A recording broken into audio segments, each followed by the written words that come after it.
Bueno, buenas tardes. Sean bienvenidos a esta presentación del libro que se titula Defender al Pueblo, Autodefensas y Policías Comunitarias en México, que hemos coordinado Daniel Fini y yo a partir de nuestras investigaciones y estudios tanto en Guerrero como en Michoacán. En esta ocasión hemos invitado a expertos en el tema de la seguridad. Contamos con la participación de Valentín Hernández Chapa, que es miembro de la CRAC PC de Guerrero, de la Casa Matriz de San Luis, me parece que. También tenemos el invitado aquí a Alfredo Zabaleta, del Instituto de Investigaciones Históricos Sociales de la Universidad Veracruzana, que además es un egresado prominente de aquí del Instituto de Ciencias Sociales y Humanidades, del posgrado en Sociología. Ha desarrollado su trayectoria a partir de estudios sobre la militarización y la seguridad en general. Y contamos con la participación del doctor Carlos Figueroa Ibarra, quien, además de todo, de ser profesor del posgrado en Sociología, está ahora estrenando su doctorado honoris causa entregado por la Universidad de San Carlos de Guatemala. Entonces tenemos una ocasión ahora para estar juntos, escucharnos a partir de sus comentarios y después daremos pie a sus intervenciones, inquietudes, preguntas dirigidas a los presentadores o a los coordinadores del texto. Entonces iniciamos en primer lugar con la intervención de Valentín Hernández Chapa, miembro de la Coordinadora Regional de Autoridades Comunitarias. El reconocimiento a los autores de este libro. Primero, pues, confesarnos ante ustedes, ¿verdad? No hemos sido como muy asiduos a este tipo de eventos, a la presentación de los libros. Vamos a ver qué tal salimos airosos de este asunto. Bueno, primero, pues yo soy Valentín Hernández Chapa, soy parte integrante de la Coordinadora Regional de Autoridades Comunitarias de la Policía Comunitaria del Estado de Guerrero.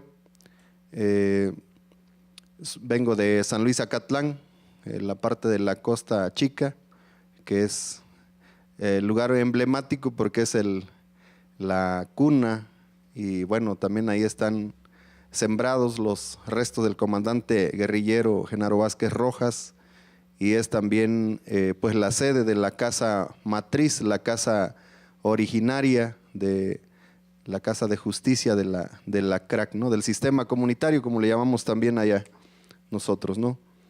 Y bueno, también soy el tal Rubén N. mencionado en el libro, aquí en el ensayo del compañero José Álvar Chabelas, que viene aquí en el libro que estamos presentando. Bueno, a lo mejor ahí van a tomar datos de cuál ha sido nuestra participación en el proceso de construcción de lo que es la CRAC PC. Decimos defender al pueblo, el libro es afortunado desde el título, porque integra las diferentes experiencias del pueblo en distintas regiones del país, por los esfuerzos que los propios pueblos están realizando o han venido realizando con mayor o menor éxito en la construcción de sus instituciones u organismos para defenderse, para protegerse, para resguardarse y en definitiva para seguir siendo pueblos. Para quienes estamos involucrados o participamos directamente en la construcción de estos procesos organizativos, es importante leer lo que de nosotros escribe. El análisis crítico de los investigadores nos da oportunidad de detectar elementos que mejoren nuestros planteamientos, nuestras propuestas, que nosotros en el andar, en el proceso de construcción del movimiento social muchas veces no percibimos, ¿no?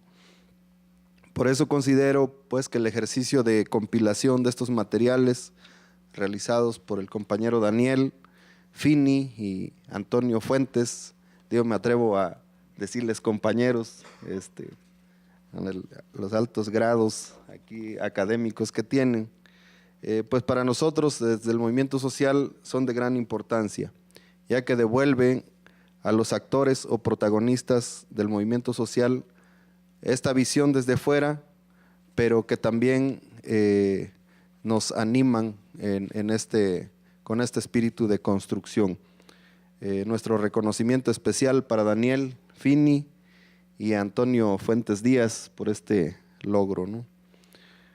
Nuestro reconocimiento y agradecimiento también para los ensayistas que escriben, en particular sobre el sistema comunitario de la CRAC-PC, y sobre todo los que analizan el periodo de conflicto interno en nuestro sistema comunitario después de 2013, un conflicto que no termina, que cada vez se agudiza más con la participación directa del gobierno del Estado. Decimos esto porque pareciera que en los escritos que aparecen en el libro se ubica un periodo de conflicto de 2013, 2014 y las secuelas, pero nosotros decimos desde allá el conflicto no termina, el gobierno sigue incidiendo, sigue insistiendo en deslegitimar el proceso, en dividir a los pueblos, en dividir a las dirigencias, y bueno, también estamos en la expectativa permanente pues de buscar rumbos que nos permitan seguir siendo alternativa en materia de seguridad y justicia en los pueblos que están integrados a la CRAC. Es de gran importancia para nosotros el apoyo de los académicos e investigadores comprometidos que hacen este esfuerzo de interpretar, de sistematizar, de ordenar ideas relativas al quehacer del movimiento social o del movimiento popular. Muchas veces ocurre que quienes nos dedicamos a hacer o construir los procesos organizativos no reparamos en la importancia de escribir o sistematizar las experiencias. Y ocurre también que cuando un pueblo o un movimiento no deja constancia escrita de su experiencia, las futuras generaciones no tendrán los referentes de su propia lucha y estarán expuestos a la posibilidad de volver a incurrir en fallas que posiblemente se hayan presentado antes.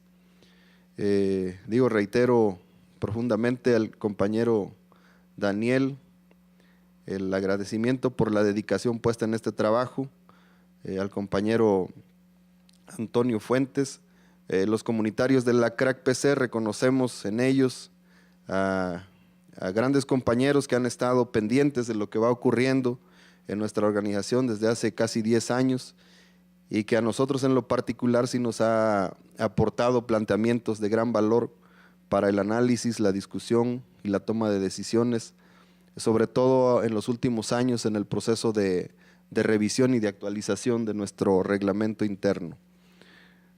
Consideramos que sin duda la publicación de este libro, Defender al Pueblo, es oportuna, aunque decimos que nuestro país está viviendo aires de cambio, pero también la bandera de la esperanza con la que nuestro pueblo de México decidió y recibió un nuevo gobierno federal, comienza a ondear vacilante las causas por las que los pueblos decidimos organizarnos y dotarnos de organismos e instituciones para defendernos, parece que persisten. Contra lo que esperábamos, la represión de los obreros en Tamaulipas, el injusto encarcelamiento por motivaciones políticas de nuestros compañeros comunitarios de la CRAC y el Consejo de Ejidos y Comunidades opositoras a la presa La Parota en la región de Acapulco, la desaparición y tortura de la compañera Optilia, consejera del gobierno municipal de usos y costumbres en Ayutla de los Libres, en Guerrero, todo esto en Guerrero, el asesinato de Noé López en Amatán, Chiapas, del compañero Samir Flores en Amilcingo, Morelos, que son casos emblemáticos, entre tantos otros, de agravios al pueblo. Todo esto, a pesar, decía yo, de estos aires de cambio que esperamos se mantengan en nuestro país, nos ratifican la convicción de que solo el pueblo apoya y defiende al pueblo. Con esto concluye esta parte. Esperamos más libros de este tipo donde los protagonistas o los actores del movimiento social sean a nivel individual o colectivo, cobren voz a través de estos escritos de los investigadores y sirvan estos escritos también para retroalimentar las luchas de los pueblos. Muchas gracias. Este libro trae como alrededor de 11 o 12 capítulos de 11 o 12 investigadores, que son investigadores sobre todo de universidades mexicanas que están haciendo investigaciones en particular en el estado de Guerrero y en el estado de Michoacán. Algunos de ustedes se recordarán que hace 2 años aquí Antonio y yo organizamos un coloquio sobre defensas comunitarias y fue como el primer espacio donde investigadores que estamos estudiando estos temas de las respuestas ciudadanas ante la inseguridad, la primera vez que empezamos a reunirnos, porque hasta aquel entonces notábamos que había los que estudiábamos en Guerrero, sobre todo la CRAC, que desde hace los años 90 del siglo pasado está implementando un sistema de seguridad y justicia comunitaria. Los que estudiábamos en Guerrero nos reuníamos como estudiosos de Guerrero. Los que investigaban en Michoacán lo hacían entre ellos. Y entonces con Antonio empezamos un poco a discutir por qué no buscamos implementar un espacio, pues como una red de investigadores que no se limiten a investigar estos temas a nivel como de estudio regional, a nivel de experiencia específica, sino que lo empecemos a plantear en manera un poco más general. Porque si la experiencia de la CRAC, de donde Valentín pues procede y desde muchos años participa como dirigente social, si la experiencia de la CRAC tiene pues desde los años 90 en algunas regiones indígenas y rurales de Guerrero, están implementando estas iniciativas de seguridad y justicia autogestionada, pero hoy día estamos viendo que estas cosas que llamamos defensa comunitaria, policía comunitaria, autodefensa, hoy día ya no es un fenómeno regional ni un fenómeno específico de las comunidades indígenas que luchan y implementan sus formas de autoorganización, etc. Sino que hoy día hablar de estos temas es hablar de un tema que tiene que ver con la vida de todos nosotros, como ciudadanos que vivimos en este país. Y que la cuestión de la seguridad y la cuestión de las iniciativas ciudadanas para buscar seguridad se están dando en todos lados. Se están dando en los barrios de la ciudad de Puebla, con vecinos que organizan grupos de WhatsApp para estar informados entre ellos sobre la gente que entra, que sale. Se encuentran estas iniciativas en los vecinos que se organizan y piden al ayuntamiento que pongan cámara, que ponga más policías. Y se presentan estas iniciativas ciudadanas en algunas expresiones organizadas que son las que se comentan en este libro, de gente que decide tomar las armas y organizar la seguridad en su comunidad. Entonces este libro fue más bien un intento, como un poco se dice en la introducción, de plantear un tema, de plantear como un nuevo como espacio de debate en la academia, en la sociedad, para empezar a discutir qué está pasando con este fenómeno de la gente que se organiza, que lucha para enfrentar la inseguridad. Yo me quedo aquí por el momento y luego tal vez si habrá ocasión pues vamos a complementar más las ideas y los comentarios. Debo confesar que yo venía preparado para una presentación más rutinaria u ordinaria, sin imaginar el honor que tendría de tener la posibilidad de dialogar con los actores de la experiencia que narra este libro. Entonces me siento muy honrado por la presencia de quienes han participado en estos procesos de autonomía que representan un ejemplo para los citadinos y ciudadanos de las diferentes ciudades medias o grandes de nuestro país, donde pueden replicarse este tipo de prácticas analizadas en defender al pueblo, autodefensas y policías comunitarias en México. Defender al pueblo es un libro creativo, sugerente, controvertido. Más adelante diré por qué. El mejor de los libros escritos sobre el tema en nuestro país. en la medida en que explica desde una perspectiva de historia regional cómo fueron evolucionando estas prácticas de defensa comunitaria tal como las definen los dos coordinadores.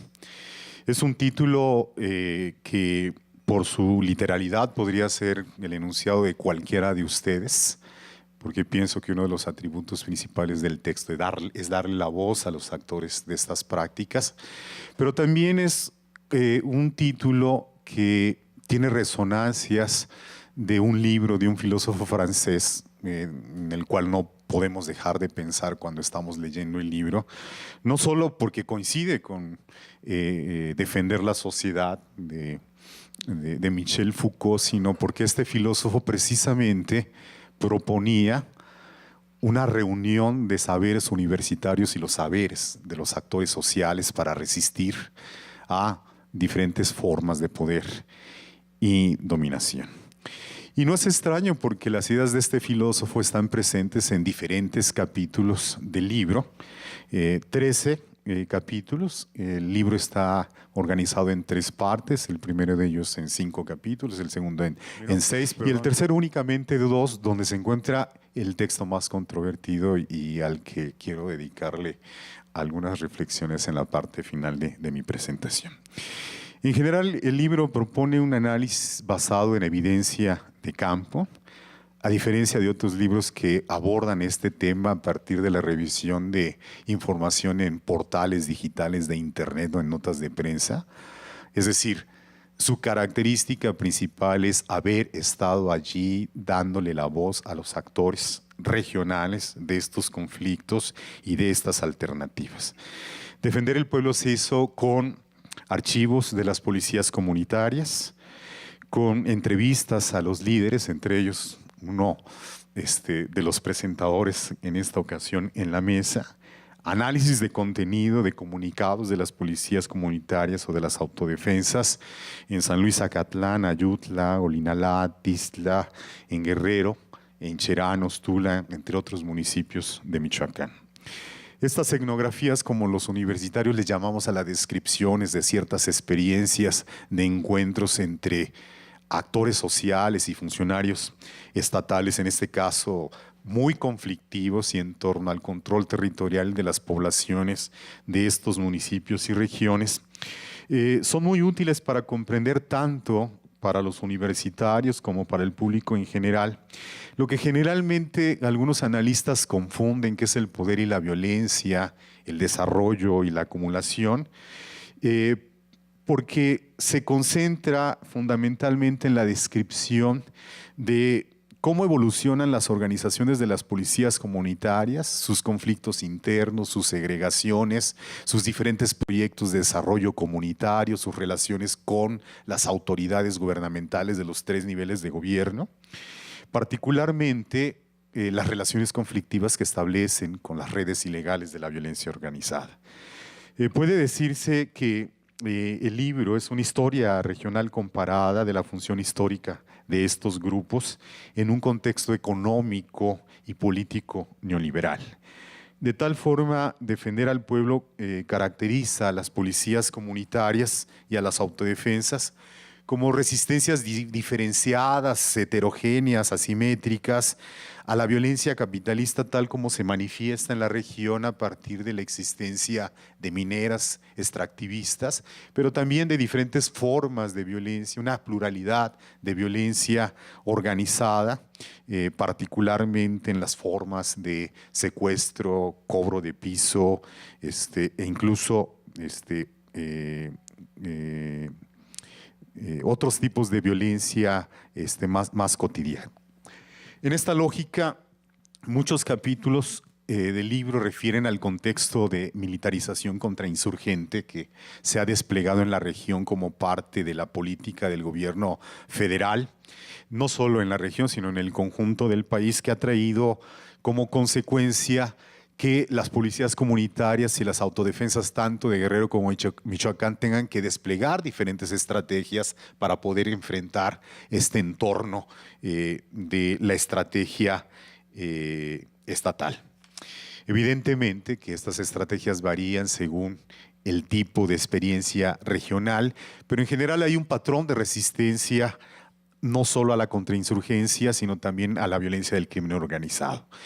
El libro está integrado en 3 partes. La primera, destinada al estado de Guerrero, de 5 capítulos, describe la historia de la Coordinadora Regional de Autoridades Comunitarias, la CRAC, Policía Comunitaria, la Unión de Pueblos y Organizaciones del Estado de Guerrero, POET, que surge a partir de un conflicto interno de CRAC-PC, y la Organización del Pueblo Indígena, MEPA, OPIN, espero haberlo pronunciado correctamente, si no aceptaría me corrigiera, u otras organizaciones regionales que forman parte de la dinámica de resistencia tanto a la militarización como al narcotráfico.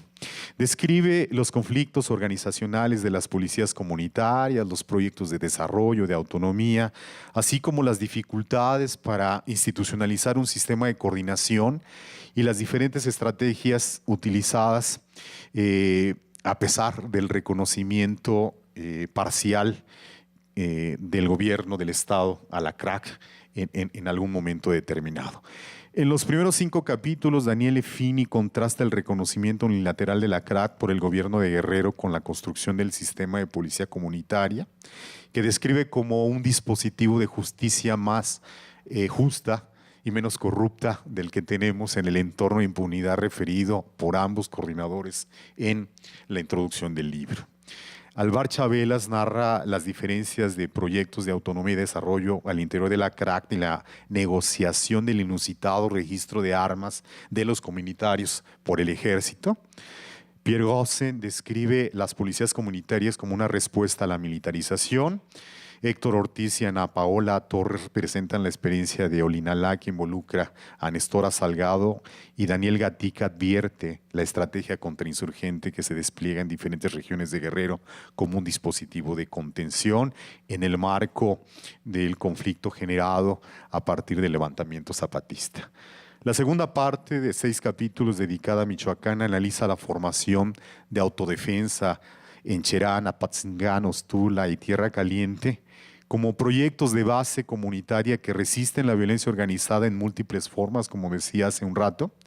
En estas circunstancias advierten entradas y salidas de las organizaciones en lo legal y lo ilegal. Y a propósito de estas circunstancias, Antonio Fuentes, quien hace un análisis particularmente del caso de Cherán y describe una serie de procesos contextuales de la acción de las autodefensas en la región, enfatizando los procesos de reconversión agrícola tradicional, el cultivo de la caña hacia los productos de agroexportación, particularmente el aguacate, zarzamoras, pero al mismo tiempo diferentes formas de zonas grises, como él denomina justamente al estar dentro de lo legal o lo ilegal, que piensa sustituye el concepto ambiguo, metafórico de márgenes estatales que yo prefiero utilizar y que pienso que en general están en igualdad de condiciones porque son 2 metáforas que siguen siendo ambiguas, puesto que no logran ninguna de las 2 tampoco explicar con claridad precisamente cómo se construye la legalidad dentro de la ilegalidad o lo ilegal dentro de lo legal. Y acentúa el carácter masivo y difuso e incluso estratégico de los grupos de defensa comunitaria. Dice Fuentes, la relación con el Estado no se plantea, sin embargo, como subordinación absoluta a la lógica estatal, sino que alude a un proceso contencioso de varias maneras y en distintos momentos en los que la apropiación de la seguridad que las defensas comunitarias realizan no implican la caída de las competencias directivas del Estado, sino una coexistencia de múltiples actores que ejercen la regulación social. Y ese es uno de los elementos claves del capítulo de Antonio Fuentes, que está interesado en los mecanismos de control, de contención de estas experiencias mediante la estrategia desplegada por el gobierno federal.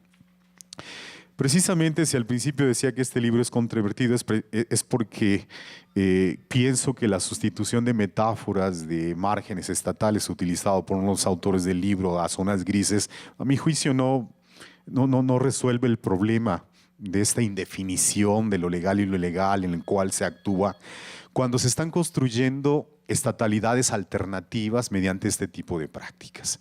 Justamente un sociólogo portugués que ha sido muy influyente en el foro social, Boaventura de Sousa Santos, al utilizar un concepto académico denominado campo jurídico, habla de una pluralidad de legalidades y creo que justamente algunos trabajos que han seguido esa orientación, por ejemplo los de Marco Estrada Saavedra, que hablan de diferentes estatalidades y soberanías limitadas, nos permiten ver cómo hay una disputa por el territorio a partir de diferentes proyectos estatales. El proyecto de la estatalidad principal neoliberal, pero al mismo tiempo otras estatalidades, gérmenes de estatalidad del crimen organizado, pero también, obviamente, de las prácticas de autodefensa comunitarias que están construyendo no solo autonomía cultural o comunitaria, sino fundamentalmente creando sus propias instituciones de monopolio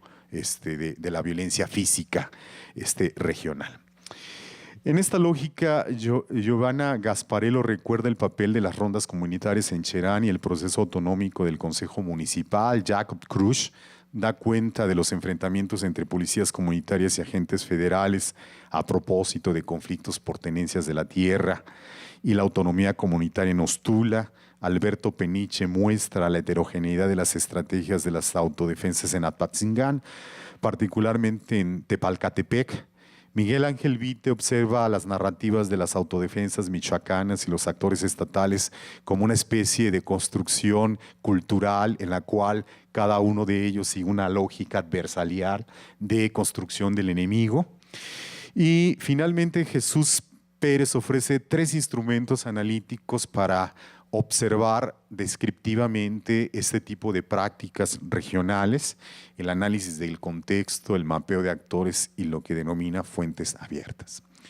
Para finalizar, la tercera parte, compuesta de 2 capítulos, la más pequeña pero la más controversial, presenta no solo algunos instrumentos de comprensión de las policías comunitarias, sino particularmente una caracterización del modelo de proximidad implementado por el gobierno federal, incentivado por la Agencia de Cooperación norteamericana USAID, que creo que es afortunada y desafortunada al mismo tiempo.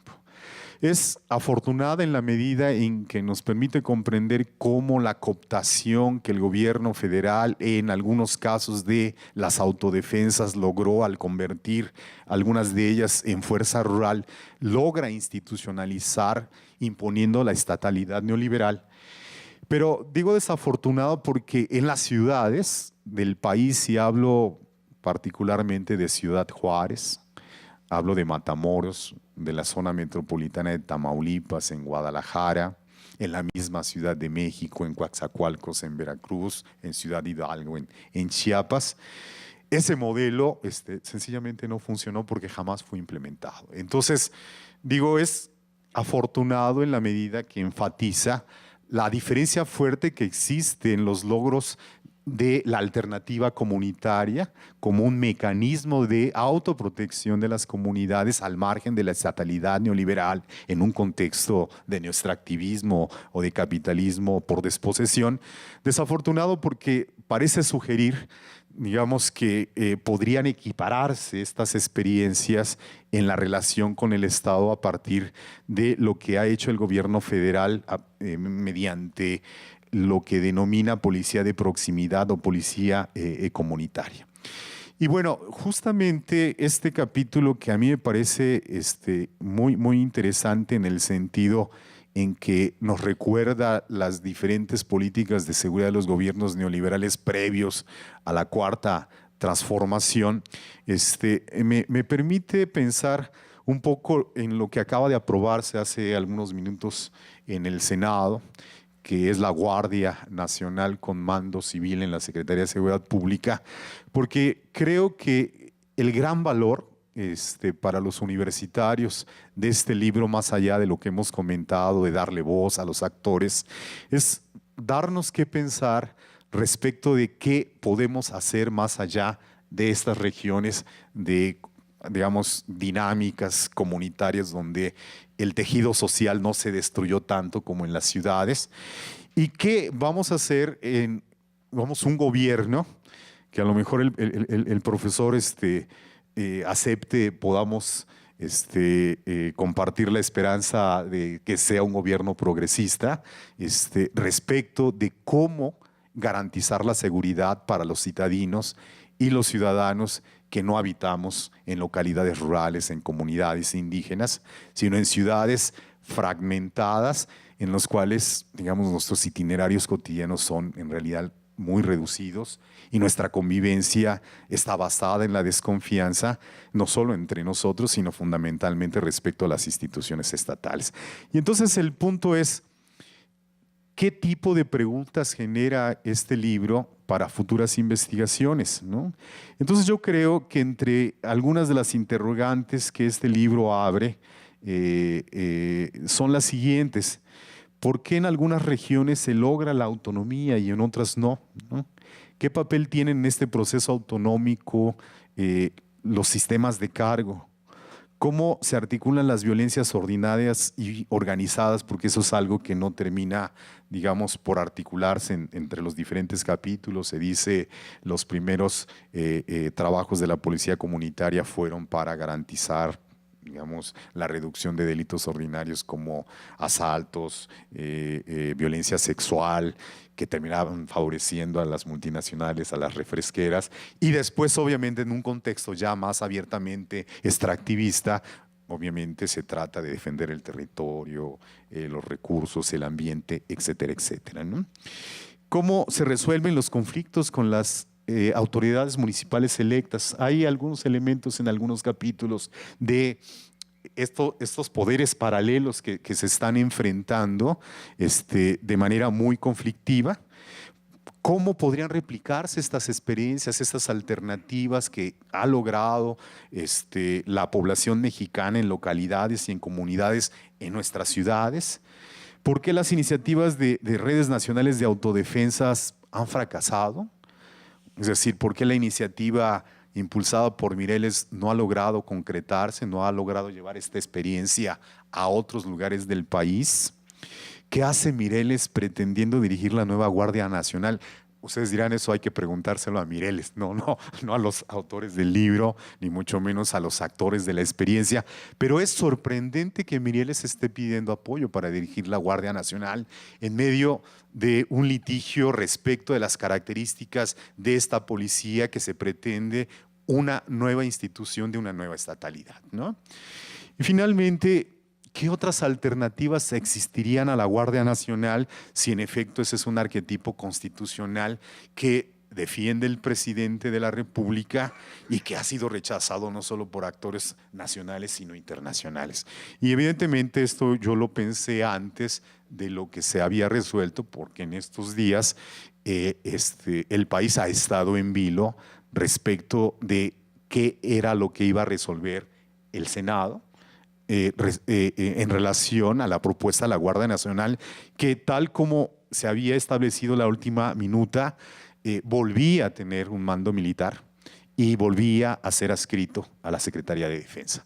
Y evidentemente en medio del conjunto del papel que se le está dando al ejército, pues no deja de ser preocupante para muchos analistas y algunos sectores de organizaciones civiles y la población en general el riesgo que puede representar para la población, dada la larga tradición de violación de derechos humanos, particularmente en algunas regiones como las, digamos, referidas en el libro, pero hablo del conjunto del país, que tuviésemos un instrumento en desuso en otros países y que evidentemente ponen en riesgo la convivencia pacífica por la cual votamos todos en el proceso electoral para elegir el gobierno federal pasado. Yo quisiera, la verdad, agradecer la oportunidad, repetirles que me siento muy honrado al verles acá, a escuchar la claridad con la que presentan su experiencia y agradecen a los colegas el haber coordinado este libro que les da voz. Y de nuevo, digo lo que dije al principio, es el mejor libro que se ha escrito sobre el tema, justamente porque se basa en evidencia de campo, en un diálogo con los actores, a diferencia de otros textos que solo se basan en notas de prensa o en portales digitales. Muchas gracias por la invitación a la presentación, Antonio.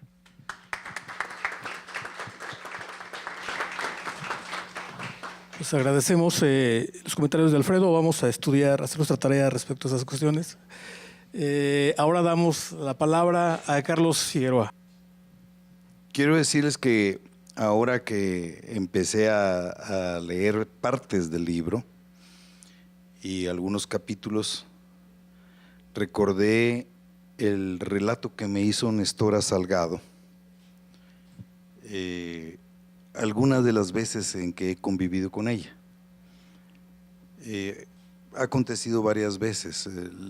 Estuve, por ejemplo, con ella en Seattle, en Vancouver, en Los Ángeles, acompañándola en diversas actividades que ella estaba realizando de solidaridad con el pueblo de México, estando en el exilio, ella, ¿no?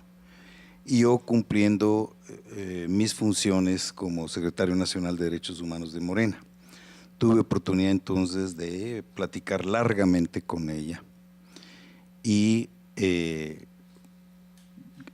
pude percibir la fascinante historia que la acompaña, aunque como se lo comentaba yo a Rubén N., a Valentín, en realidad la historia de Salgado, de Nestora, es una historia reciente en relación a la antigüedad que tiene la CRAC y la policía comunitaria.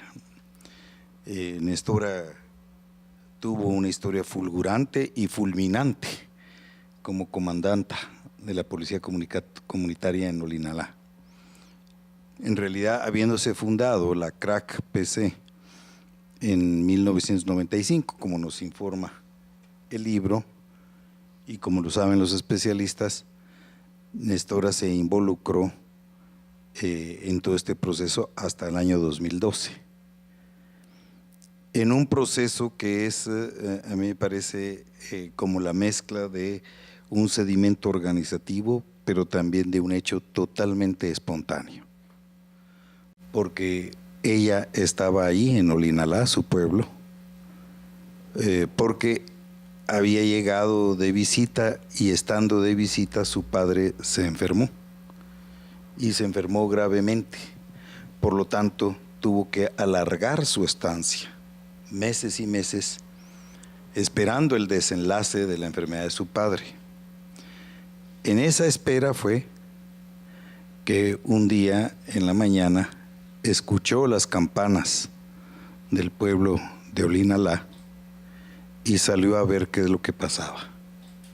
Y ahí estaba todo el pueblo reunido, toda la comunidad, para decirlo en el término que ustedes reiteradamente usan en el libro, en una práctica comunitaria que era alrededor de ese campanario y de esa iglesia, hablando de un secuestro, del secuestro de un taxista que era un vecino. En el libro incluso se dice que esto fue una falsa alarma, que no fue tal, pero ese hecho sirvió para que en ese momento esa mujer se levantara e hiciera un discurso acerca de la necesidad de la autoorganización y autodefensa. Pero en el momento en que todo el pueblo iba a buscar a los supuestos secuestradores del taxista, ella simplemente dijo, pero ¿cómo vamos a ir así? Tenemos que ir armados. Y enseñó la pistola que ella llevaba. Y a partir de ese momento, bueno, tengo entendido que todo esto ocurre en un sedimento organizativo y de autodefensa que venía de atrás, pero ella se convierte pues en la figura que ahora es. La última vez que hablé con ella ya fue como senadora. Tuve la oportunidad de participar también conjuntamente en un evento en Pachuca, Hidalgo, un evento sobre violencia y desaparición forzada. Ella forma parte de la Comisión de Derechos Humanos del Senado en este momento y le ha dado, digamos, seguimiento en un plano institucional dentro del Estado a lo que comenzó como una sociedad civil autoorganizada. Y pues está muy atenta a todo este proceso. Ella, no sé si ustedes recordarán, le presentó a la secretaria de Gobernación, Olga Sánchez Cordero, un listado de 300 presos políticos que existen en el país. 300 presos políticos a los cuales ella está solicitando, y con justa razón, que sean liberados. Y el proceso de liberación, en el contexto de las ofertas de campaña de Andrés Manuel, ha comenzado. Pero este hecho, pues nos lleva, a mí me lleva a empezar a comentar el título. El título es Defender al Pueblo. Pero así como está redactado, defender al pueblo es de alguien que asume la defensa del pueblo, y más bien lo que estamos viendo en el libro, y yo coincido con Alfredo que es un gran libro, y es un gran libro porque tiene un análisis muy detallado y fino de comunidad por comunidad de las que trata, de los procesos vistos incluso ya con lupa, de lo que sucede en todo este proceso de defensa. Pero lo que el libro está es que no hay alguien que defienda al pueblo, sino es el pueblo mismo que se organiza y se autodefiende, ¿verdad? Diría yo que en ese sentido sería más exacto el término de autodefensas, ¿verdad? Porque es un ejercicio que es un tema que está muy presente en el texto, de autonomía, en este caso, para poder preservar la seguridad de la población. Como se revela en esta anécdota que ella cuenta cómo es que inició toda su participación, que habría de llevarla a la cárcel, al exilio, y ahora a convertirse en una figura nacional y ser una senadora. Creo que el libro a mí me interesó por dos motivos. En primer lugar, porque el texto nos remite a una reflexión sobre la naturaleza de estos movimientos. O sea, es un estudio que trata de indagar cuáles son las características y la interpretación y el análisis que hay de estos movimientos, que el libro engloba con la categoría de defensa comunitaria. Y la engloba con la categoría de defensa comunitaria, y porque me parece que, y hace bien, y yo creo que esta es una de las cosas novedosas que tiene el libro, que ya se le había leído a Antonio en algún otro texto de otra compilación que se presentó el año pasado, me parece, ¿no? O hace 2 años. Ese es el libro que recuerdo, este no lo recuerdo, ¿verdad? Que me lo hayas dado, el otro sí lo recuerdo muy bien. Y es que bajo la categoría de defensa comunitaria, el libro hace el planteamiento de que hay que distinguir, porque son hechos esencialmente distintos, las policías comunitarias de los grupos de autodefensa. Las policías comunitarias tienen una adscripción étnica, están sustentadas en los usos y costumbres de los pueblos originarios y tienen un elemento muy importante en la búsqueda de la autonomía. Aunque en algunas partes del libro se refiere cómo las policías comunitarias han tenido que vincularse con grupos que no necesariamente son parte de algunos de estos pueblos originarios. Y el otro elemento, el otro segmento de esta defensa comunitaria es el de los grupos de autodefensa, que son básicamente los que observamos en Michoacán, donde encontramos que son grupos de autodefensa que no necesariamente tienen una identidad étnica, ni están adscritos a una autoridad civil o comunitaria, tal como lo definen ustedes en el texto. Me parece que esta distinción es útil para poder entender lo que en términos genéricos en los medios de comunicación se habla acerca de grupos armados y otras categorías, o civiles armados, otras categorías que ustedes deploran por ser incorrectas, inexactas de todo este fenómeno de gran complejidad que está detrás de todo esto. Entonces advierto pues que hay toda una reflexión sobre que es la reflexión que es desde abajo, la reflexión desde estas sociedades, de esta sociedad civil o de estos grupos que están actuando de manera autónoma frente al Estado, y que no son homogéneos, ¿verdad? Ni tampoco están ajenos a toda la dinámica estatal y sobre todo a la dinámica neoliberal. En el artículo de Fini aparece cómo ¿cómo se llama? El comité regional, el consejo regional, la coordinadora regional de autodefensas, de autoridades comunitarias, policía comunitaria, comienza teniendo un papel que al capital le encanta. En la medida en que esa policía comunitaria restablece los márgenes de seguridad en regiones, y basta ver las cifras que Nestora menciona de las cifras de reducción del delito en Olinalá, que fue la zona donde ella actuó, para ver que realmente hay una reducción drástica de los márgenes de delincuencia y de inseguridad.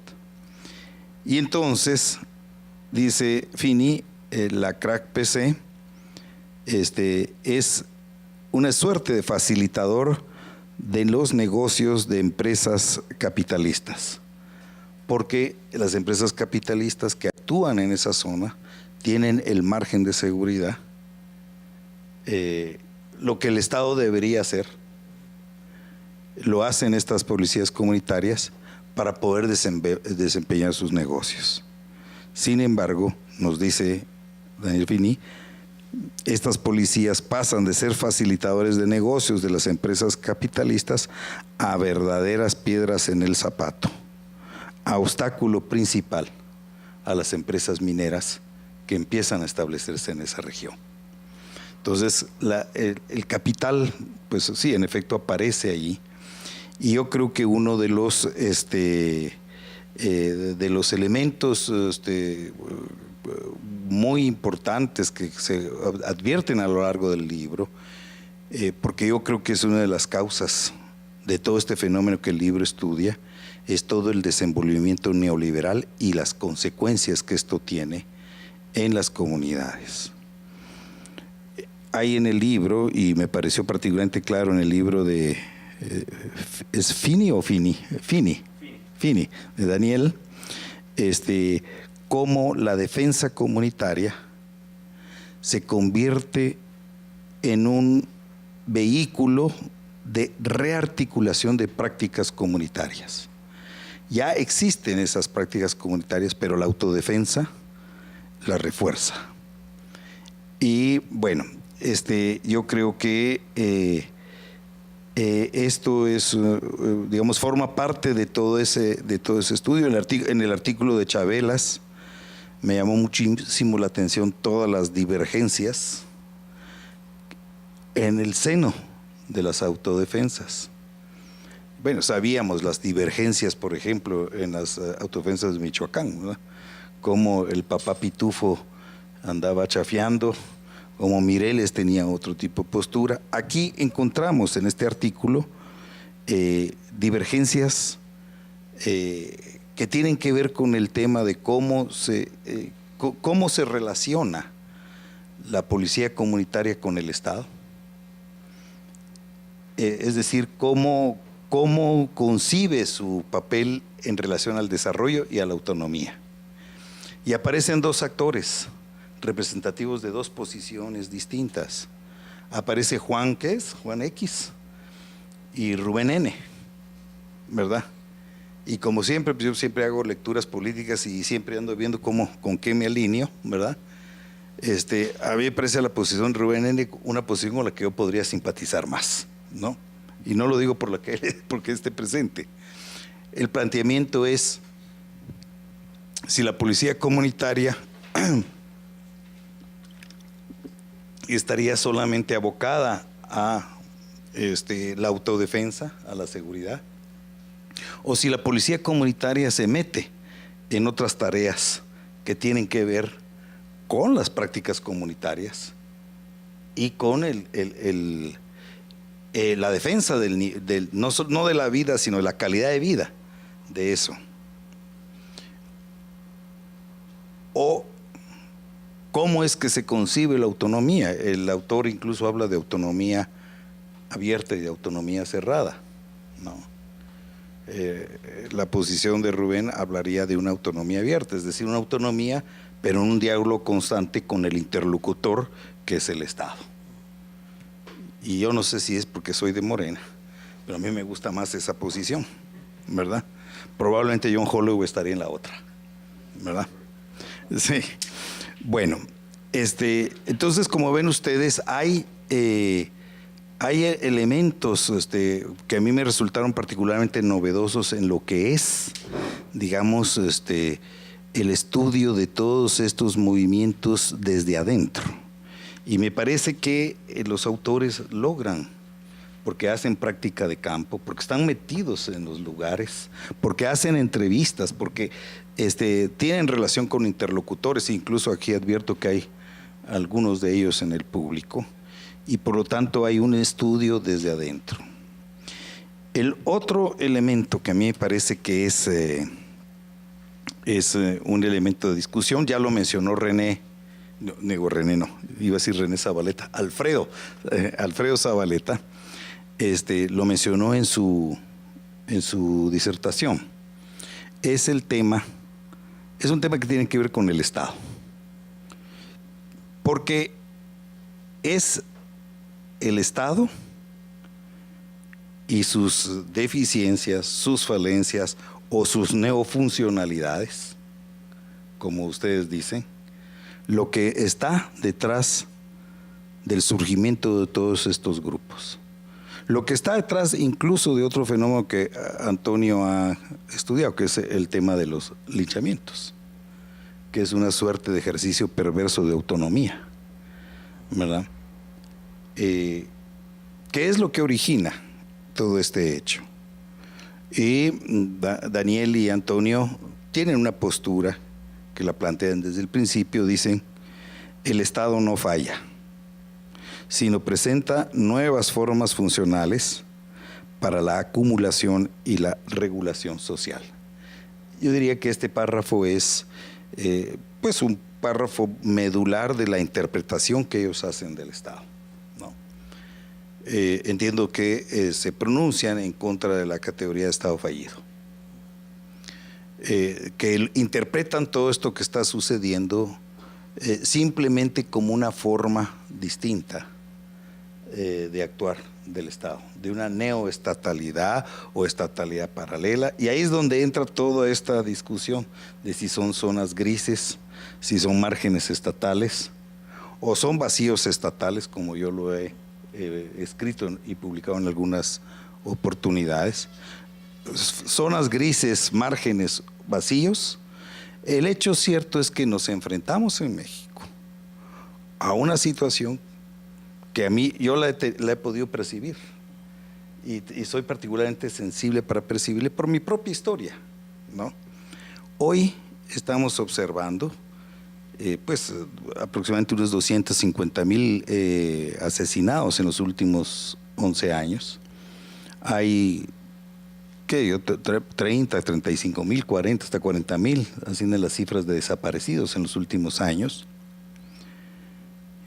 Pero no encontramos una dictadura que está encabezada por el alto mando del ejército y que en su sección de inteligencia toma decisiones acerca de la liquidación de enemigos políticos, que es la experiencia que vivimos todos los sobrevivientes de las dictaduras militares. No, ahora lo que estamos viviendo es una violencia que no hace distinciones entre partidos opositores o antisistémicos o partidos que han sido parte del establishment.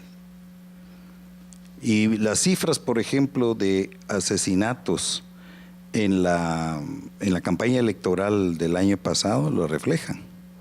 La mayor cantidad de asesinados en esa campaña fueron políticos, militantes, funcionarios vinculados al PRI. No fue Morena, a nosotros nos fue como en feria, ciertamente. Solamente el año pasado nos mataron a 13 personas, pero los mayores damnificados fueron el PRI, PAN y el PANAL. Quiere decir que los motivos de la violencia no son, digamos, políticos en el sentido tradicional de la palabra. Son violencias desatadas por expresiones locales, municipales, del crimen organizado, que advierten que tal o cual candidato puede resultar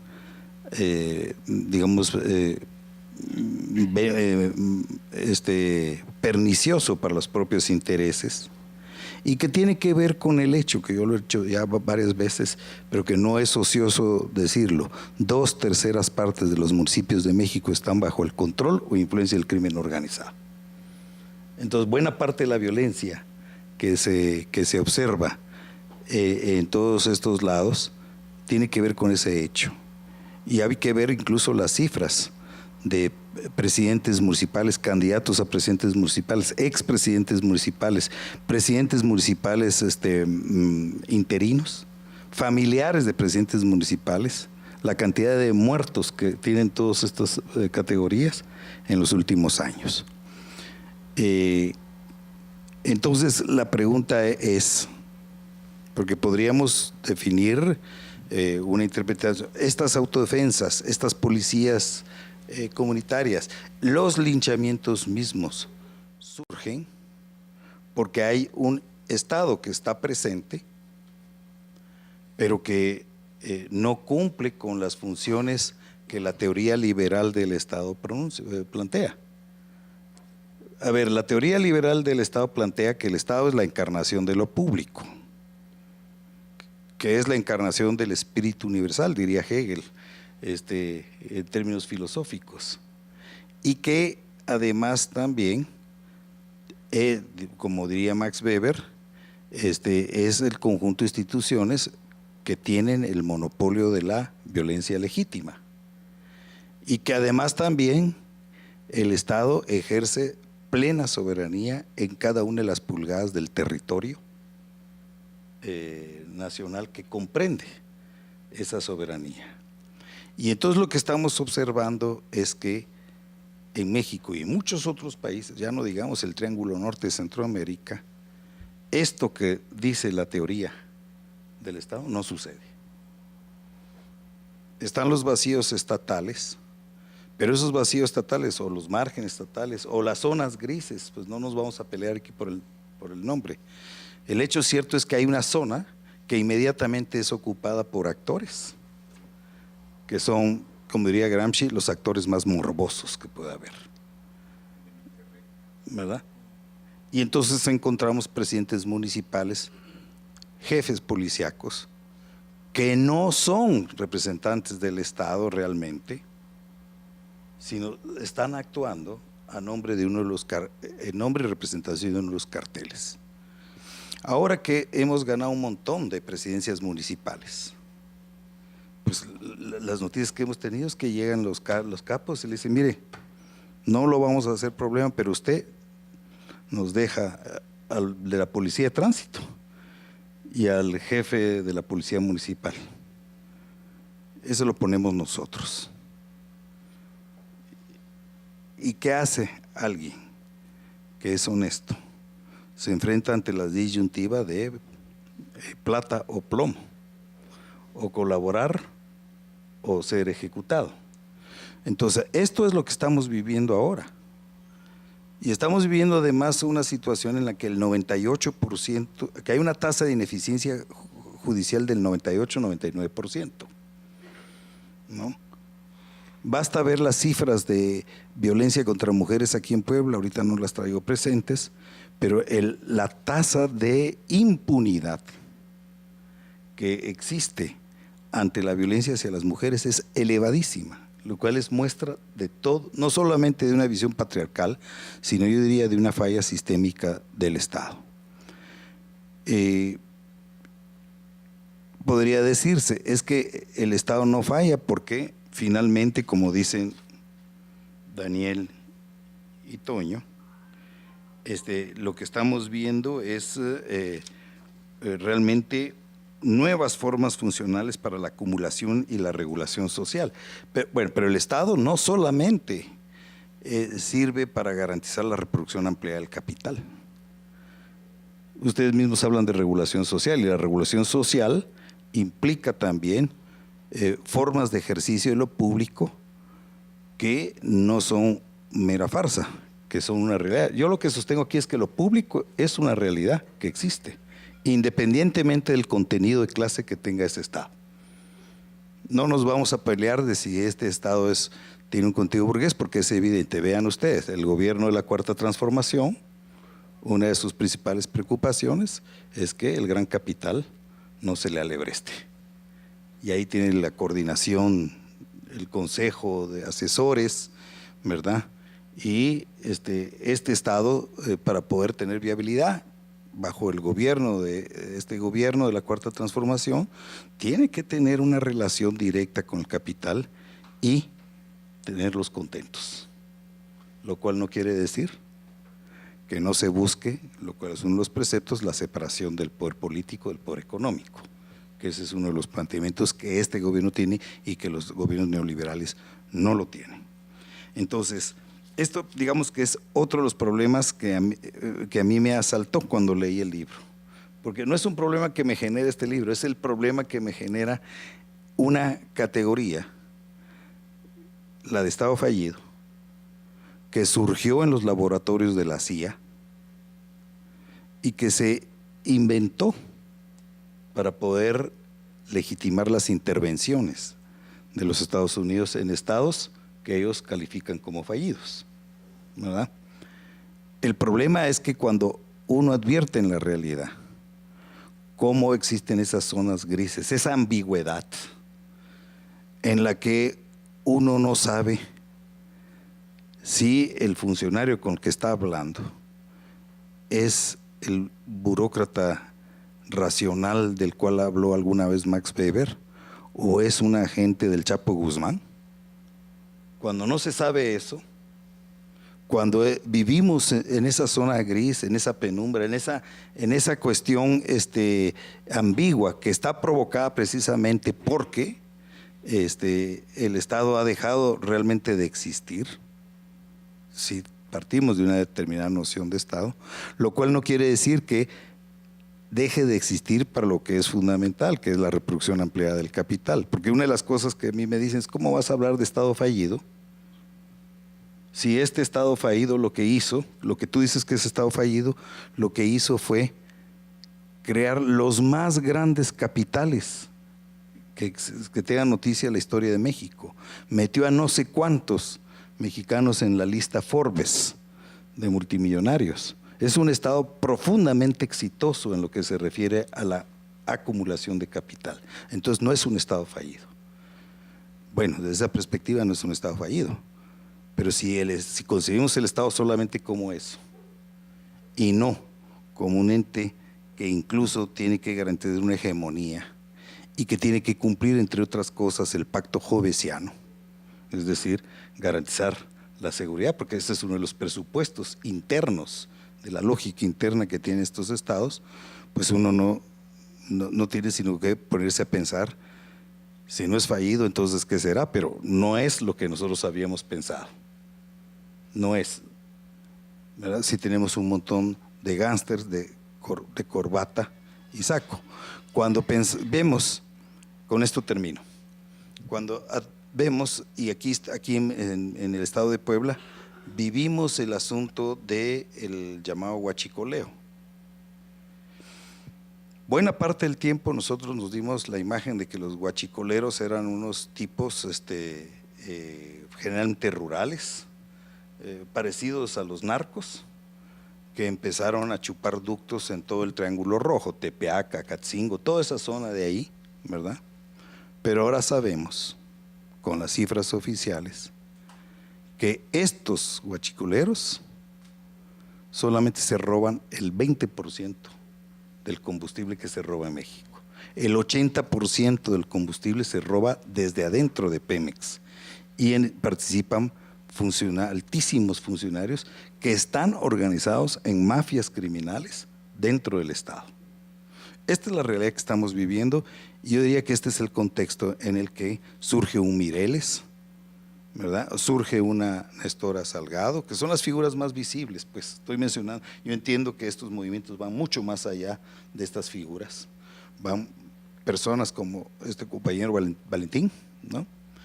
Que no son muy conocidos, pero que estuvieron bragándose y enfrentándose a todos estos poderes. Pues muchas gracias.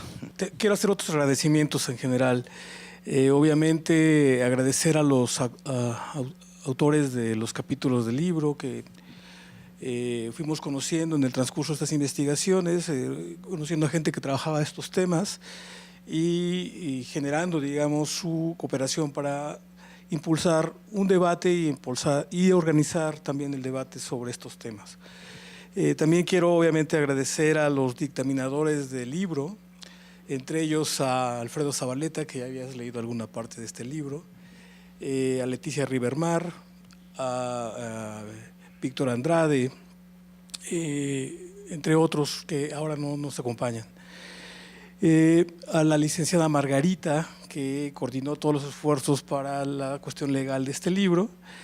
Obviamente a la maestra Tere, también su divulgación del libro en los foros que la universidad ofrece, y al director del instituto también el apoyo, el impulso, el entusiasmo para que este libro saliera en tiempo y forma. Antes que nada, además a los agradecimientos que ya mencionó Antonio, un gran agradecimiento a los tres como comentaristas que nos acompañan y me parecieron como muy interesantes y muy como profundas y detalladas como sus interpretaciones y su lectura, y que ya pusieron como muchos temas o elementos para la discusión.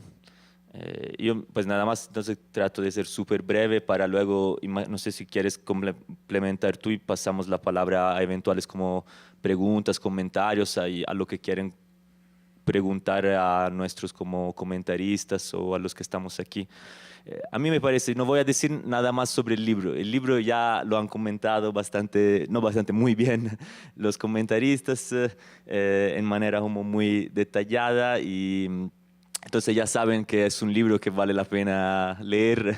Luego cada quien se consiga este libro a través de sus medios o comprarlos o en otros modos, pero es un libro que vale la pena leer o robárselo, pero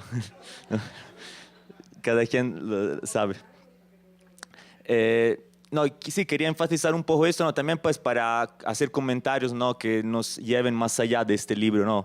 O más allá de los casos específicos que se habla en el libro, para también, no sé, dialogar un poco, ¿no?, con los compañeros y las compañeras que están presentes, en particular, por ejemplo, los estudiantes y mis como compañeros de estudio aquí de la universidad.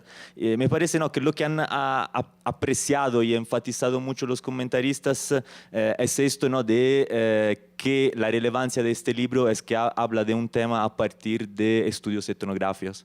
Es decir, es algo que a veces no, aquí lo hemos discutido mucho y a veces no es fácil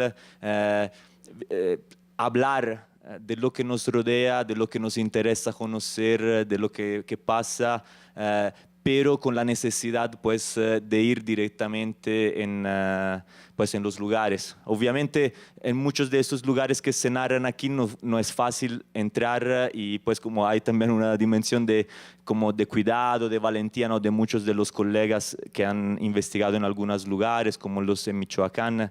Yo afortunadamente soy el más afortunado de todos los que escriben aquí, porque estudiando en la región donde está la CRAC-PC, como es una organización que desde hace más de 20 años decenas de comunidades dan seguridad en este territorio, afortunadamente es una de las regiones más seguras del estado de Guerrero. Y como ustedes sabrán, el promedio del estado de Guerrero no es un entorno como muy fácil de acceder y muy seguro.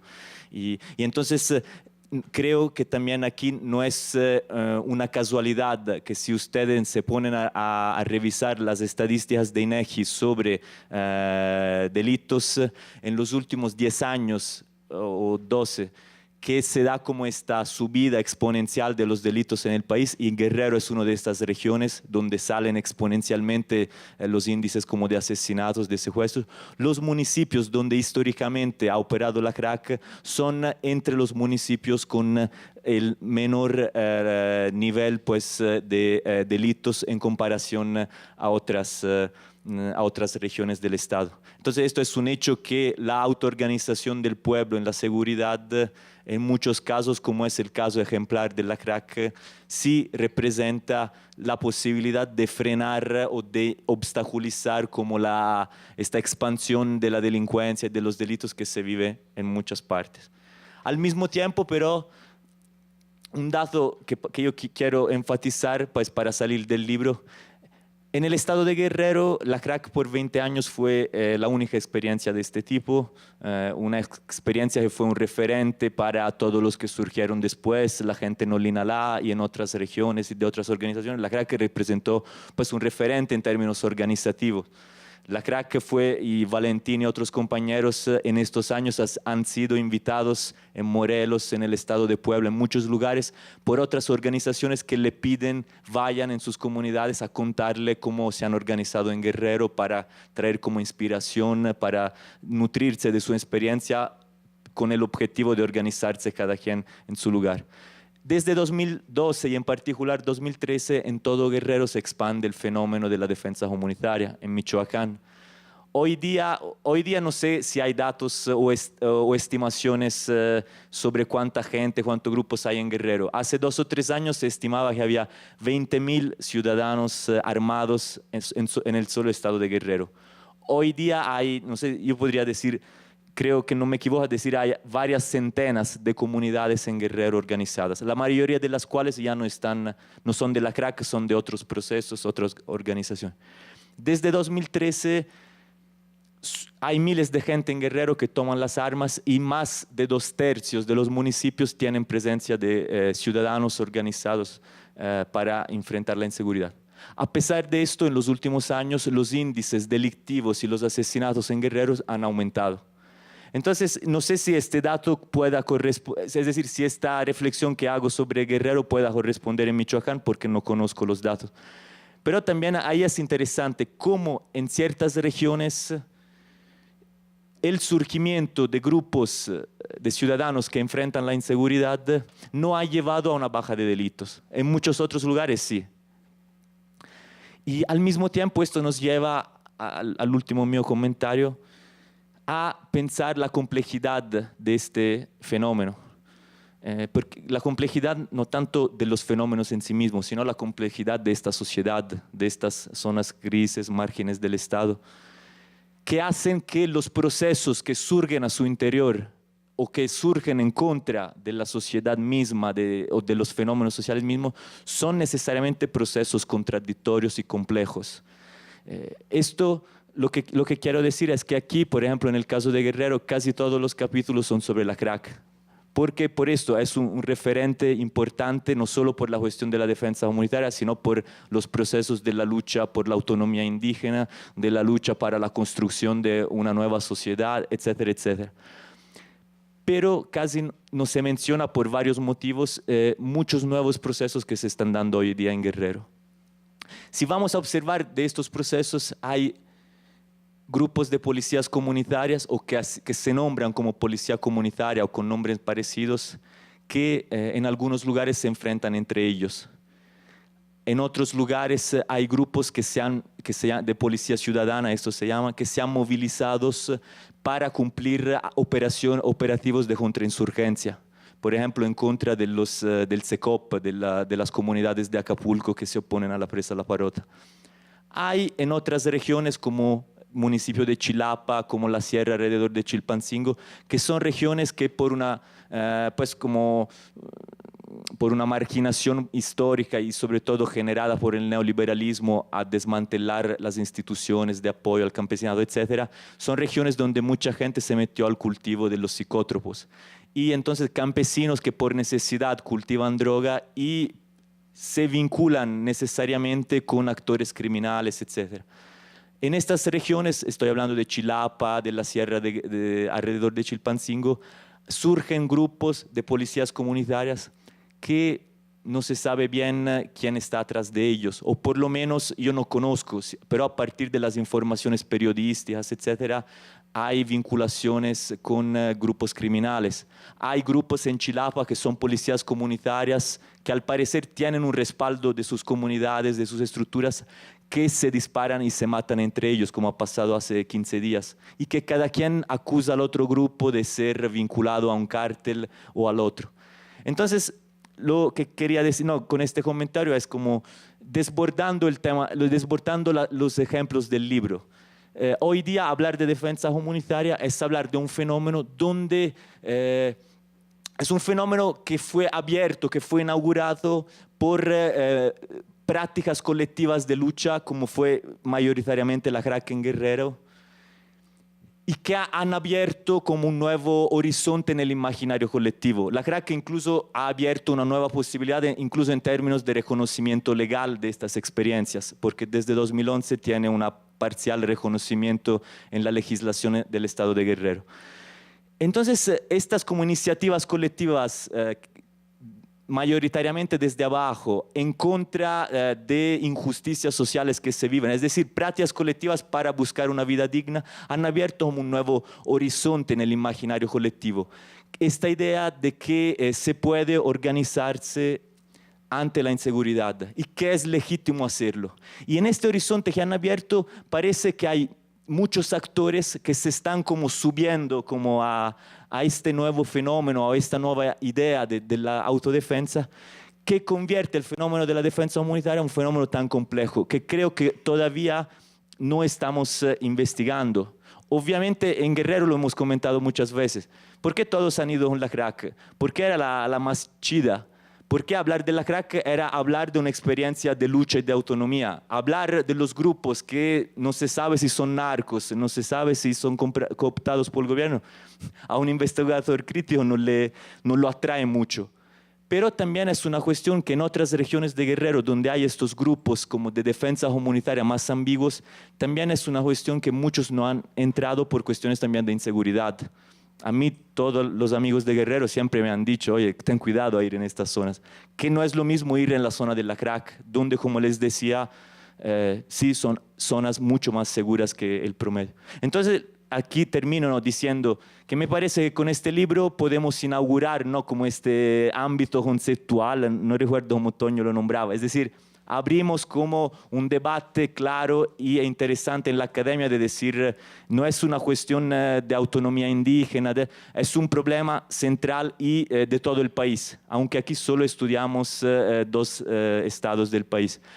Pero me parece, una vez que se ha abierto este debate, no hay que quedarse a observar las experiencias como exitosas, como es la crack, como es Cherán, etc.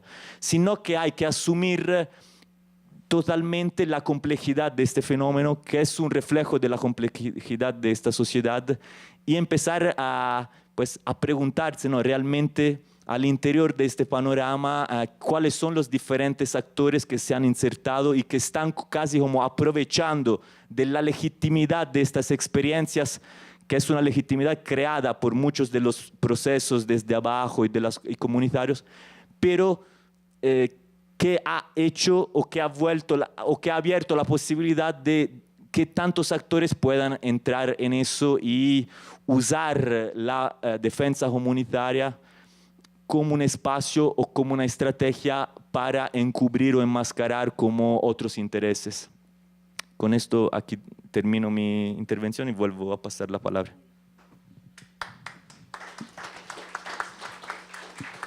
Vamos a dar oportunidad de que si alguien del público quiere hacer algún comentario o alguna pregunta, lo pueda formular ahora. Todo lo que comentan del libro es algo muy cierto, el cual los que lo vivimos nos damos cuenta de que formar una corporación de policía comunitaria no es fácil. Mi nombre es Eloy Merino Mendoza, soy comandante regional de aquí del estado de Puebla. He conformado en la región izucarense un total de 1,200 elementos de policía comunitaria. Yo creo que aquí el compañero me recuerda, yo acudí aquí con el compañero Florentino, estuve con el coordinador de Guamustitlán, con el maestro Domingo, el profe Domingo. ¿Por qué acudo a ellos? Porque a mí se me ha hecho muy difícil ser aceptado aquí en la región poblana, en la región mixteca. Cuando yo tuve una reunión con la senadora Nestora Salgado, pidiéndole ese apoyo, del cual nosotros ya no soportamos la delincuencia aquí en la zona sur izucarense, decidimos formar estos grupos de policía comunitaria. Quiero decirles, ciudadanos poblanos, hemos sido atacados por el gobierno, hemos sido atacados por las autoridades de gobierno y nos han tomado como grupos armados. No, compañeros, nosotros no somos un grupo armado, somos los grupos que conformábamos aquellas rondas en las comunidades. ¿Por qué se están desbaratando las rondas? Porque la ronda salía solamente a recibir insultos. Una ronda salía a buscar problemas para que al otro día fueran golpeados. No había un respeto ya con las rondas. Ahí nosotros decidimos formar esta policía comunitaria. ¿Qué hicimos? Tocamos puertas por todos lados. Aquí traigo oficios que se le giraron al gobernador, al profesor Tony Gali. Traigo oficios que se le giraron al director de Seguridad Pública. El que me apoyó bastante fue el senador Isidro Pedraza. Por él llegamos a tener contacto con Nestora Salgado, nuestra senadora. Nuestra senadora me invoca que acudiera a San Luis Acatlán, ¿sí? Porque ahí está la Casa de Justicia. Ahí es donde a mí me nombran comandante regional, que aquí el compañero presente, el cual me dieron su apoyo para yo seguir iniciando. Aquí traigo la credencial de la Casa de Justicia, que siguiera yo sobre esta lucha, seguí luchando. Por X motivos perdimos el contacto con San Luis Acatlán. Hubo ciertas cosas donde nos dividimos, dos comandantes regionales dentro del estado de Puebla. Uno, Pablo Conde, Gaspar Conde, el de Jolalpan. Ese iba por un camino el cual vimos que no era lo que hace policía comunitaria. ¿Qué hicimos, compañeros? Dijimos, no, nosotros estamos para defender a nuestra ciudadanía, para proteger nuestras comunidades. Ese no es el rumbo que llevamos. Entonces, decidimos constituirnos legalmente para no esconderle nada al gobierno y demostrarle al gobierno que nosotros somos los pueblos, las comunidades que ya no soportamos, que han rebasado los límites, la delincuencia. Ustedes, yo creo, por redes sociales se dieron cuenta lo que pasó en Acatlán de Osorio, de los que quemaron. ¿Ustedes creen que sí eran inocentes? esas personas. No, el pueblo está enardecido, el pueblo está cansado. Allá sufrimos secuestros, sufrimos abigeos, corrupción está por las nubes, la corrupción, donde la policía estatal está cobrando cotas, donde la municipal ni se diga, de día ahorita por las redes sociales está circulando, donde amenazan los carteles a las escuelas.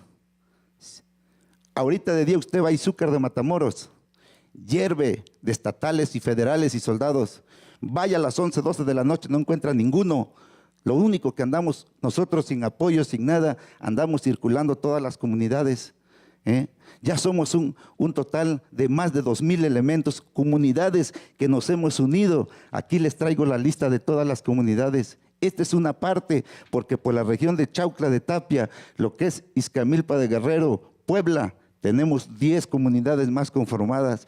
Ahorita que nos estamos constituyendo, miren, aquí están los oficios que se le giraron al gobernador Tony Gali, donde él se le notifica que nosotros, todas las comunidades, nos estábamos conformando por nuestra propia seguridad. Y sin embargo nos han tirado que somos grupos armados, que nosotros no somos grupos armados, protegemos nuestras comunidades, ayudamos a la gente que lo necesita, nosotros no tenemos ningún sueldo, nosotros no tenemos ningún apoyo que nos den para gasolinas, para andar protegiendo las comunidades en las noches. La delincuencia en Izúcar de Matamoros, Atencingo, Chaucla de Tapia está muy difícil, Pero el gobierno, lo que acaba de comentar aquí el compañero, y le agradezco por ese comentario, porque es cierto, el gobierno lo está manejando gente que sí es mala.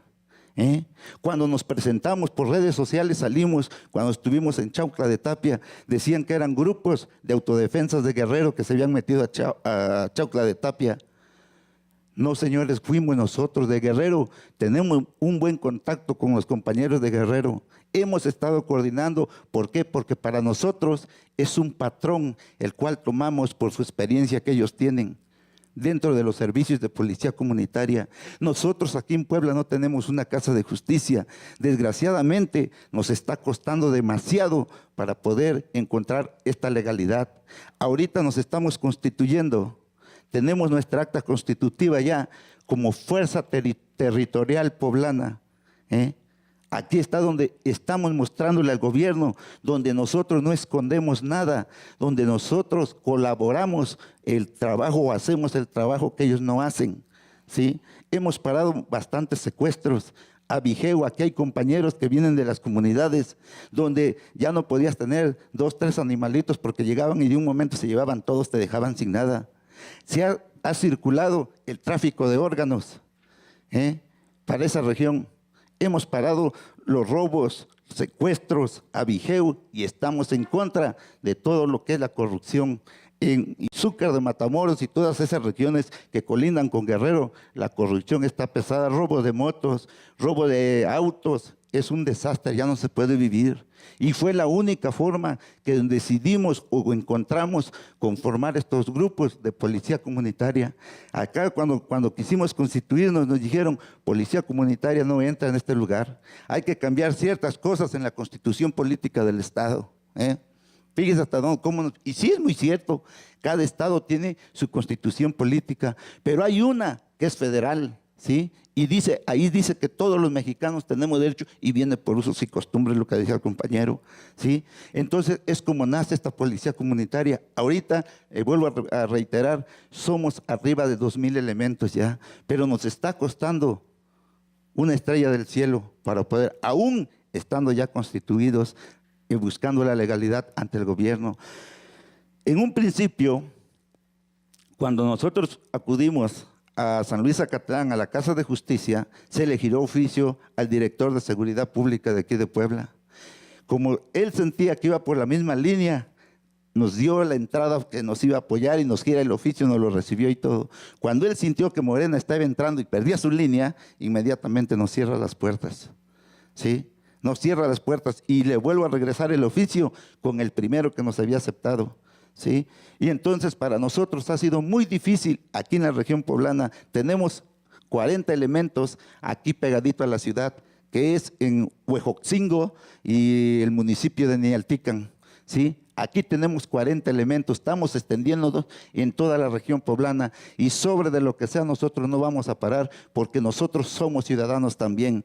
Estamos de acuerdo, trabajamos igual con derechos humanos porque nosotros no vamos a defraudar a nuestra gente. Estamos trabajando y mostrándole al gobierno que vamos buscando la legalidad y vamos a hacer el trabajo que ellos no están haciendo. En Izúcar de Matamoros ahora ha cambiado bastante. Los carteles ya estaban cobrando piso, se han parado, ahora quieren retomar otra vez esa dirección. ¿Pero por qué lo hacen?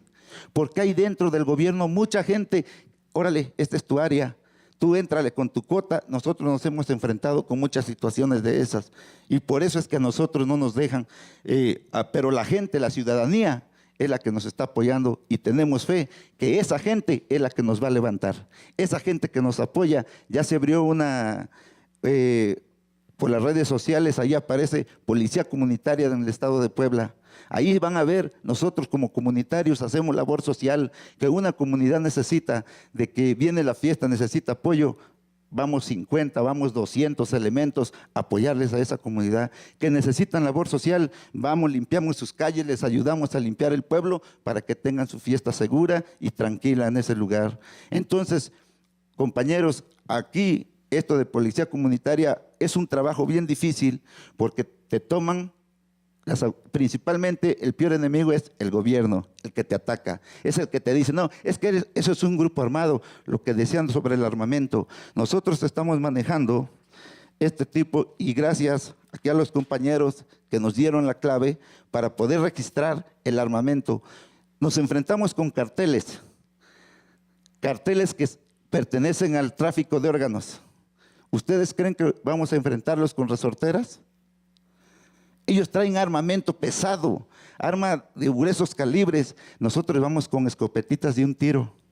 Vamos con pistolitas de 5 o 6 cartuchos. ¿Qué hacemos? Tratamos de agarrarlos o sorprenderlos o no darles tiempo cuando usen ese armamento. ¿Por qué? Porque nosotros desgraciadamente no tenemos ese tipo de armas que ellos tienen. Pero ellos sí, el gobierno que nos dice, ¿pero por qué portas una escopeta? Yo una vez le contesté al comandante y al director de la Policía Federal, tú quieres, y yo oí ese comentario que le hizo el doctor Mireles, porque él me escuchó cuando yo se lo dije al director de Policía Federal, tú quieres que yo reciba a un delincuente a besos. Voy con una escopeta de un tiro cuando él trae R15, cuando él trae cuernos de chivo, y me haces problema por una escopeta de un tiro. El señor hasta se ofendió porque le dije eso. Pero no se dan cuenta el cual nosotros estamos haciendo un trabajo que ellos les corresponde hacer y no lo hacen cuando ellos tienen un buen sueldo. Es bien difícil. Yo los felicito por este libro. Para nosotros es de gran ayuda y de suma importancia porque nos agarramos experiencias, lo cual aquí en el estado de Puebla, Policía Comunitaria es nuevo. Ahora estamos como fuerza territorial en el estado de Puebla, constituidos ya por un acta constitutiva. Gracias. Gracias por su testimonio. Quiero agradecer aquí la invitación que me hicieron y a la mesa del presidio, gracias, porque esto es un tema muy importante, lo de la inseguridad. Y qué bueno que se está dando estas bases fundamentales, lo que es el libro. Esto se va a ir dispersando en todo el estado para que nos vayamos dando cuenta. Miren, yo nomás les quiero decir, y siempre lo he dicho, que por qué nada más la gente, pueblos indígenas, como que, y nosotros no, porque nosotros no somos indígenas. Entonces yo siento lo que decían hace ratito, es ya todo el país, porque todo el país estamos sufriendo la inseguridad. Y necesitamos organizarnos. Es un poquito difícil, pero no imposible. Pero también de acuerdo con los órganos administrativos, ¿sí? Ir a la par, porque solamente de esa manera no vamos a tener problemas, ¿sí? Porque yo, sin ser policía comunitario ni nada de eso, a lo mejor traigo el espíritu de apoyar a la ciudadanía, Tuvimos un problema en el 2012, un secuestro fuerte, y la verdad, ahí miré que las corporaciones gubernamentales, no es por sobajarlos, pero son incapaces de defender realmente a la ciudadanía, andan por sueldo, ¿sí? Y ya están, pues ahora sí, mañosos. Y nosotros como ciudadanos lo hacemos de corazón, lo hacemos porque tenemos conciencia de que si es un secuestro, tienen a la persona allá. Entonces, si es necesario, pues hasta la vida la damos. Pero sí, esto a los jóvenes les quiero decir que esto nos los han sembrado los gobiernos que pasaron. Nos han sembrado egoísmo. Y por esa razón nosotros no nos podemos organizar. Ya lo tenemos muy arraigado. ¿Sí? No queremos velar por los intereses del vecino. Al contrario, lo estamos queriendo machucar. Yo los invito a que tratemos de ser diferentes. Nos va a costar un poquito, pero sí les pido ese cambio. Ese cambio va a ser muy necesario. Gracias a Dios, yo tengo mucha confianza en el señor Obrador.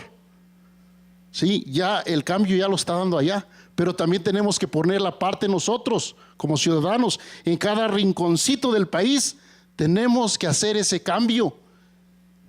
Y si lo logramos, que vayamos quitando ese egoísmo que le tenemos muy arraigado, créannos o créanme y créansela que sí vamos a ser diferentes y nos vamos a proteger de los depredadores, porque la verdad ya no se aguanta, ya no se puede vivir seguro. Pero si nos alcanzamos a organizar, créanme que hasta en la ciudad va a haber seguridad. ¿Sí? Esa es la invitación, de que trabajemos en equipo todos para que podamos lograr el cambio. Gracias. Bueno, pues sí, como sugiere Alfredo, una invitación a comprar el libro. Está a la venta, tiene 50% de descuento ahora. Y agradecemos obviamente al panel de presentadores el esfuerzo por trasladarse y leer el libro y comentarlo. Y a ustedes por su asistencia.